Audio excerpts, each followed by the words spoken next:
book Super Bowl trailer made me cry, and now I'm questioning everything in my life, and this is Nerdist News. I do that every day, though. Question everything. Yesterday was Super Bowl Sunday, and you know what that means. Movie trailers, and you know what that means. Studios desperately trying to get butts in seats by showing you the coolest parts of every tentpole coming out this summer.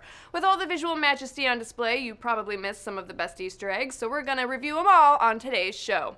First up, a movie that absolutely nobody expected to be good until surprisingly fun and cartoony trailers started dropping, Teenage Mutant Ninja Turtles. Out of the shadows. I promised everybody I wasn't going to say it like that, and then I said it like that. While the Super Bowl spot was lacking in the Tyler Perry department, it did provide us our first glimpse of the villainous alien Krang, looking kind of weirdly cute, and his bald, powerfully 80s robot body. We also got a peek at Krang's Technodrome, now all Michael Bay'd out and floating above the city of Manhattan, as well as some great Casey Jones, Shredder, and Bebop and Rocksteady action. Nice.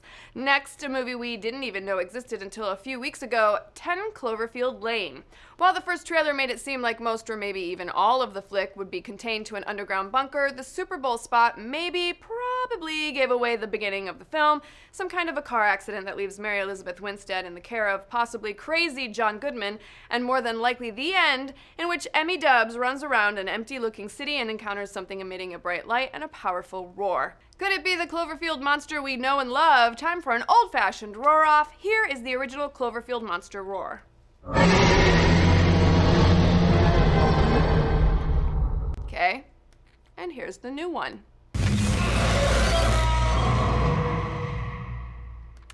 Same monster, a different one. I could go either way. Second one sounds higher. My guess female. Just saying. But fingers crossed for a nuclear monster fight. Then there's Independence Day Resurgence, which used to have a way cooler title of ID Forever. While there's not much in the way of fan-enticing Easter eggs per se, we do get some perfectly ID4 escalation. Cause how do you top the destruction of international monuments?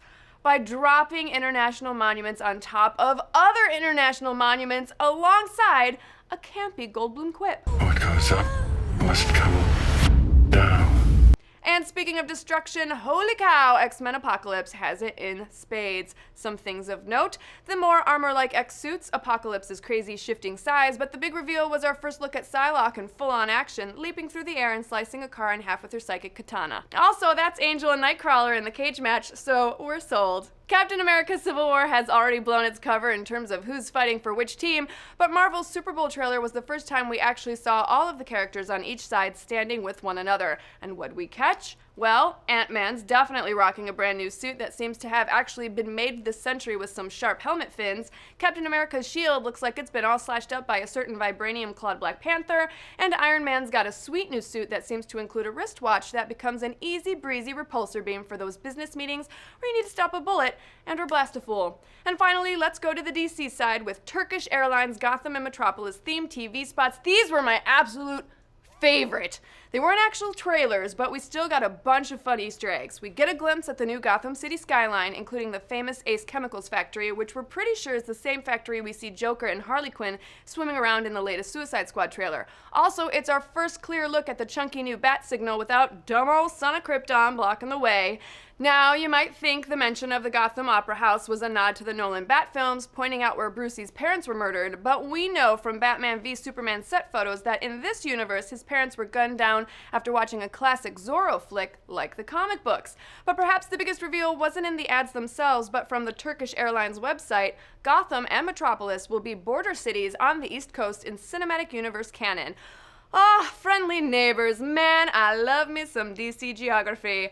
So what do you guys think of the Super Bowl trailers? Notice any Easter eggs we missed? What about from Deadpool or Jason Bourne? Is that Cloverfield roar the same monster or a different one? Are you Team Cap, Team Iron Man, or Team Jeff Goldblum? I know my answer. Let's discuss. And can we just give a round of applause to the Denver Broncos for winning the Super Bowl? I mean, what a great way for Peyton Manning to close out his career. Potentially, I mean, will he really retire? What do you guys think? Let's discuss in the comments below. Now I think I'm going to go enjoy my sponsored beverage of choice and collect my 3.2 mil.